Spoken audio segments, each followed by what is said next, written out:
everybody, this is Peggy for CropStop.com, and tonight I want to show you how I made this really adorable card really quickly. I used a lot of different things here. I actually saw this technique from Jennifer McGuire. She used Copic markers, but we are going to use the Spectrum Noir. I never say that right. So the Spectrum markers, we're going to use some of those. I used a little bit of Distress Stickles. I think next time I probably wouldn't, but I'm going to use that.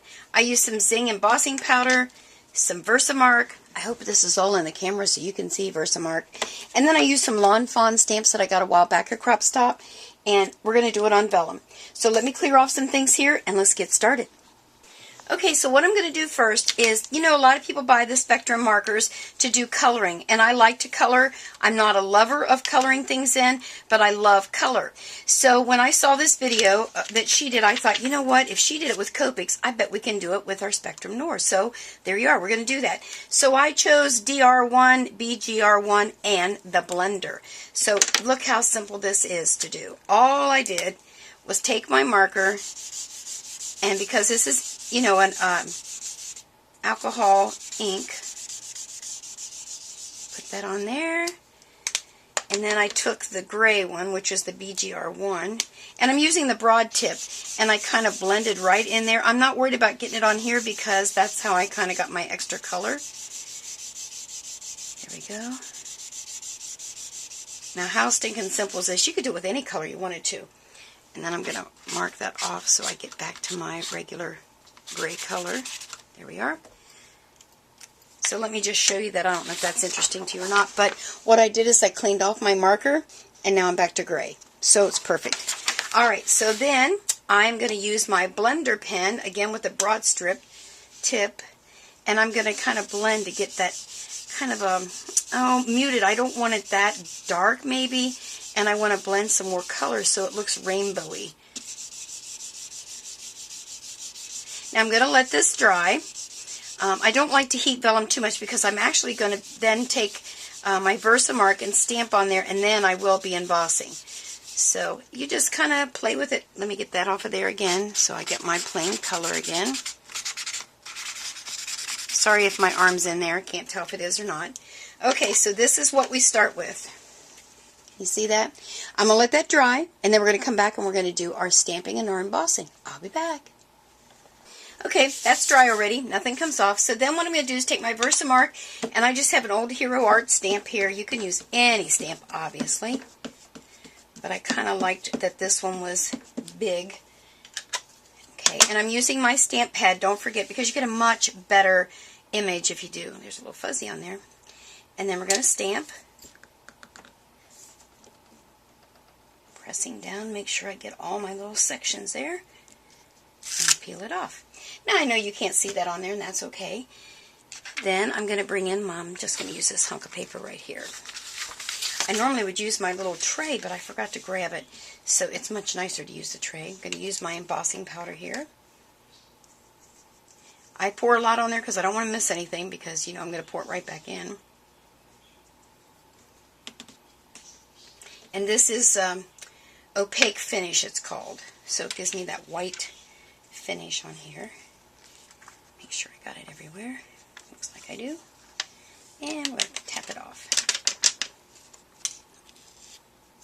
That looks pretty good. So can you see me so far? I think there's needs to be a little bit right there.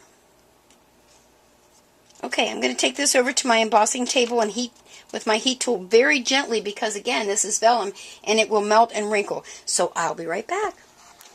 Okay, here's what I've done off camera.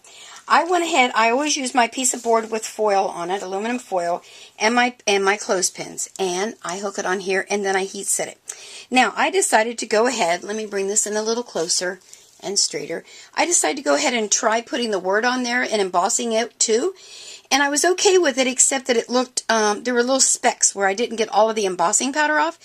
And so I decided to get some of my Ranger white paint and put it on a paintbrush and just went flick, flick, flick. And that's how I got all those little white flicks everywhere. And now I'm okay. It doesn't look messy. So that's what I did off camera. You can see the difference here. See, this one doesn't have it, but this one does, and I'm liking it. Okay, so let me move these things out of the way, and we're just going to show you how quick I assembled this card. All I did was cut a piece of white cardstock, and put behind there. Now, the one thing I've always had issues with is how do you attach your vellum to cardstock? Well, this particular one, I was able to put a little bit of adhesive right in the center because you couldn't see it with the air. Oh, you know what? I bet I could put some here too. Let's try it and see. You couldn't see it because of where I embossed. So let's just match this bad boy up. Like so. Oh, one spot of my paint wasn't dried. Darn. That's what you get for trying to rush. Maybe I can wipe that off. I'll be right back. Okay, I was able to wipe that off. I'm so excited. So I am attached on there. And what I did on this card, let me bring it back in and show you. I pulled out some little brads that I had, and I put those through this part. That way, the inside of the brads don't show, which is perfect. Now, on this one, I'm not sure if you can see. I can see it a lot. I put stickles on here, but it made my card a little too wrinkly to suit me. So I'm not going to put the stickles on this one. Not as much anyway. Probably I put too much is the problem. So now on this one, I can just leave it like this and just adhere it to there. Or I can use foam tape, which is what I did here, again, to give it a little bit of dimension. I'm not really sure if you can see the foam tape under there or not. But there you are. So there's a quick and easy card using your spectrum markers, different than just coloring. You can use them for a world of things. So don't feel like you're limited just to coloring. Maybe you don't even like to color and you've got some of the markers now. What am I going to do with them? Go ahead and make you some of these. I mean, you could do this right on paper.